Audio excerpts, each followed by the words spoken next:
Now we will look at the applied ethics, that means the application part of ethics. Fine.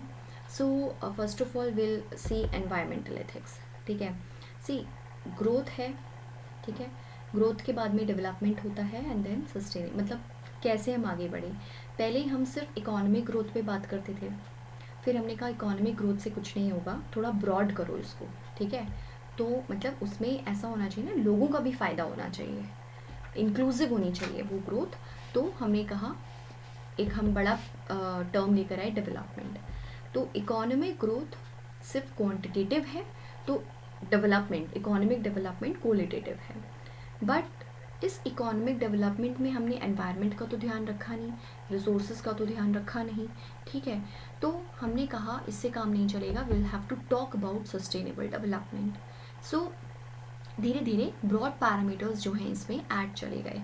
ठीक है, to जज the actions और the policies of state, not only state but जैसे MNCs कैसे काम करती हैं. ठीक है, तो जब ग्रोथ था, ठीक है, जब सिर्फ ग्रोथ था तो हम सिर्फ इकोनॉमिक क्राइटेरिया पे बात कर रहे थे कि भाई जीडीपी बढ़ी या नहीं बढ़ी. ठीक है, जब हम आगे बढ़े डेवलपमेंट पे आए तो हमने इकोनॉमिक एंड सोशल क्राइटेरिया को भी ऐड किया, जिसमें हमने ह्यूमन डेवलपमेंट इंडेक्स की बात करी, फिर मल्टी डायमेंशनल पॉवर्टी इंडेक्स की, फिज़िकल क्वालिटी इंडेक्स की.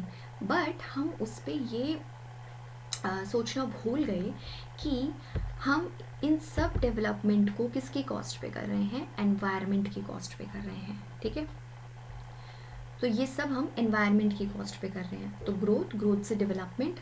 अब हम देखेंगे सस्टेनेबल डेवलपमेंट.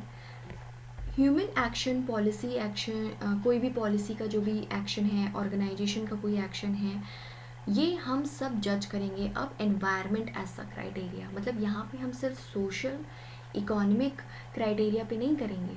ठीक है, जब हम डेवलपमेंट की बात करते हैं तब सिर्फ हम सोशल इकोनॉमिक क्राइटेरिया पे बात करते हैं. यहाँ पे हमें ये ध्यान में रखना है कि 3 dimensions are present, economic, social and ecological. ठीक है, एनवायरमेंटल. तो जब इंक्लूसिव कोई टर्म होता है तो इंक्लूसिव में ग्रोथ और इक्विटी, मतलब सबको मिले उस ग्रोथ का फ़ायदा, ये होती है. ठीक है, जब इंक्लूसिव में एनवायरनमेंट भी आ जाए ना, एनवायरनमेंट डायमेंशन, तब वो सस्टेनेबल डेवलपमेंट हो जाता है.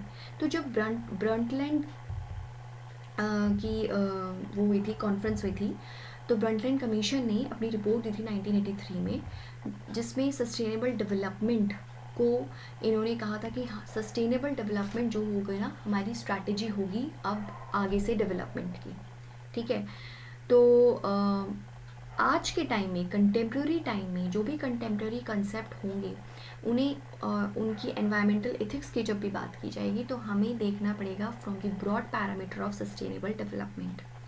Fine. The development, sustainable development क्या होता है, जो सिर्फ हमारी आज की नीड्स को पूरा नहीं करता है बट फ्यूचर जनरेशन की भी नीड्स का ध्यान रखता है. The development that meets the needs of the present generation without compromising the ability of the future generations to fulfill their needs. Fine, तो ये होता है सस्टेनेबल डेवलपमेंट.